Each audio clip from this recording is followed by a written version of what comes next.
Hello and welcome to my studio journal. Now back in 2022, I started to redesign my home studio, shifting from software to hardware for the first time. What began as a few videos for some curious students soon became an ongoing unfiltered record.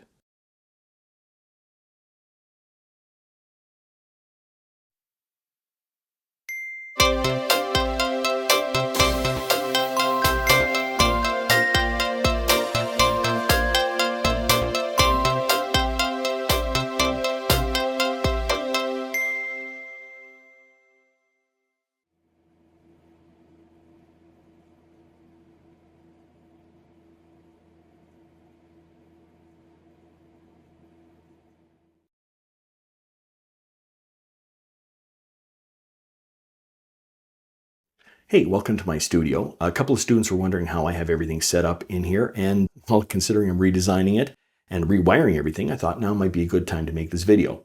Except it's probably the worst time to make this video because it's like 27 degrees in this room and there's no place to move. It's just crazy in here.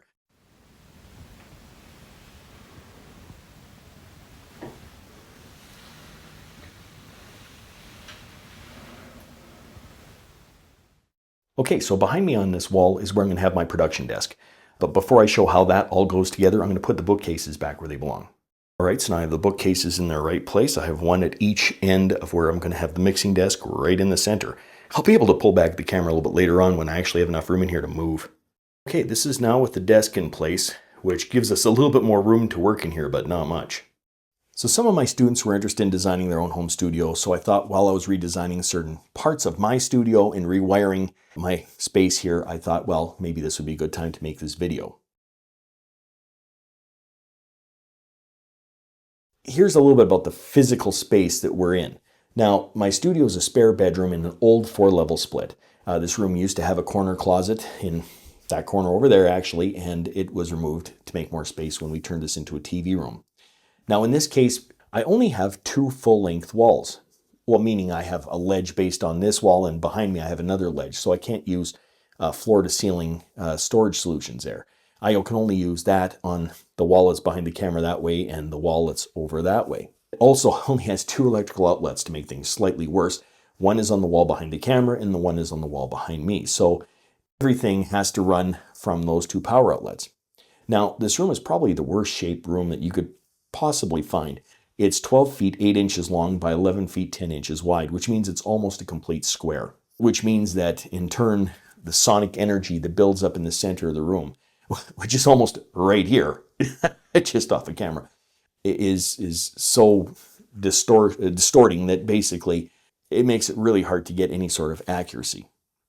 Now the floor creaks, and it needs new carpet, and it needs painting, but none of that's happening this go around. That's all can be another time. But my goal is to design and set up the studio so there's as few cords running around the room as possible, so that all I need to do is slide out desks to repaint, or I don't even have to move really anything out of the room to put in a new floor.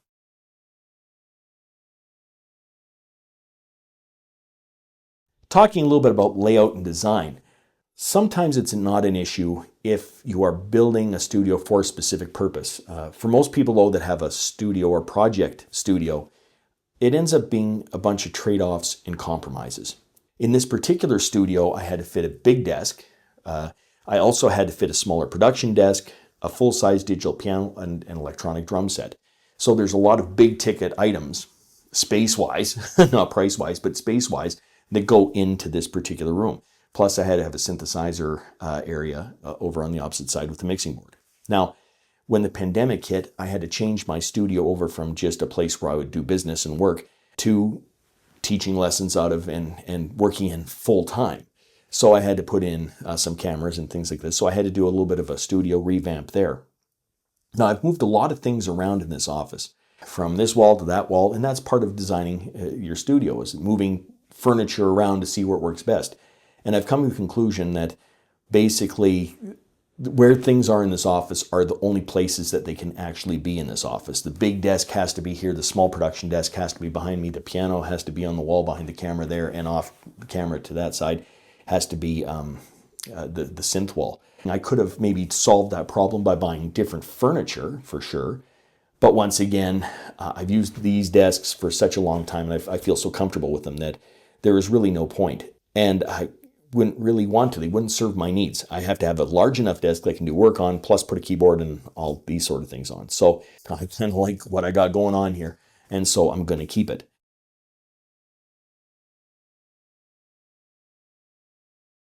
Keep in mind that there are different types of studios, right? You can have a mixing studio, a mastering studio, a studio where people come in and record and do these various tasks, right? I mean, if you're recording a band, for instance, you need a lot of space. If you're recording a vocalist, you need perhaps a vocal booth.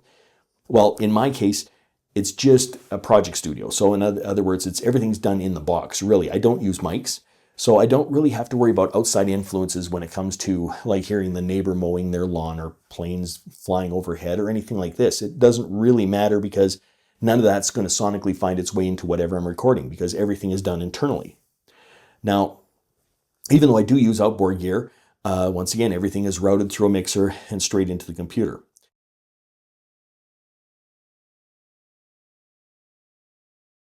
However, the way I have my studio designed is that each wall, though, has a special, I guess, purpose or function. So, for instance, I do have one wall that has my piano on it, and everything is designed for that particular piano to be there. I have this kind of mixing area production desk right here where I work and I teach from, which gives me everything I need to do that task right here. I'm going to be putting a mixing and production desk over there as well on that smaller one, which will give me, once again, certain things I can do at that desk that just wouldn't be as perhaps good at this desk or at the piano. And then, of course, I have a synth wall and a drum wall, which we're going to make a difference there as well, where I have all the stuff and I want to easily be able to get to everything. Now, this main desk is a fairly large desk. It's 2 feet 8 inches deep by approximately 7 feet 11 inches wide. Now, this desk can support up to 135 pounds, and I want to know the weight capacity because I don't want to overload it when I start putting equipment on it. At the time when I first got this desk, which was, 20, 30 years ago, basically I didn't have enough money for a studio desk. So what I did is I started watching these IKEA hacks where people buy furniture from IKEA and then design it and rejig it so that they can actually use it in their studio in different ways. And so I went with that idea as well. So now many studio desks, as you see, have that media bridge that runs across, which brings the speakers up to an appropriate listening height for mixing and mastering. The problem is that I have a big set of monitors, and as soon as I put those monitors on the desk, that would, kind of take up most of its weight capacity. So I couldn't do that. So I had to come up with another solution.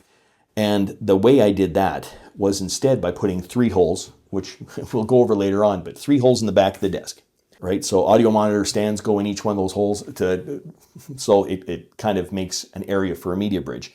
On top of that, a lac shelf goes that's about 10 inches deep by 6 feet 3 inches is in length. Now, I could have put the stands behind the desk, but that would have moved the desk out, which means that I would have lost space in the studio, and I didn't want to do that because I don't have that sort of space to deal with. Now, is it the best listening environment? Of course not. You're supposed to have your speakers, 3 feet or something like this out from the edges of the wall. Well, if I do that, then I'm sitting in the neighbor's house. It's a small room. It's a pretty small room for big furniture like this. So it's just not going to work. So this was a solution that I came up with. Now, the problem was with running the monitor stands through the desk created a different issue, and that was the base of the monitor stands conflicted with the table legs. So then I had to come up with a solution for that. And what I found the best way to do that would be take this desk and prop it up a little bit with a couple of pieces of wood. So what happens then is I put these wood blocks underneath the desk legs. Once again, sturdy, it's not going to collapse. It's designed to take the weight where I put the blocks. The monitors do not actually sit on the desk so that none of that weight load is being carried by the desk. The desk is propped up. Everything sits where it's supposed to sit. We're just going to kind of show how this desk goes together.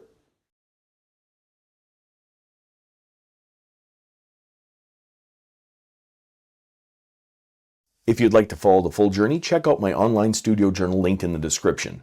Until next time, I'm just a music teacher having fun. Catch you on the next one.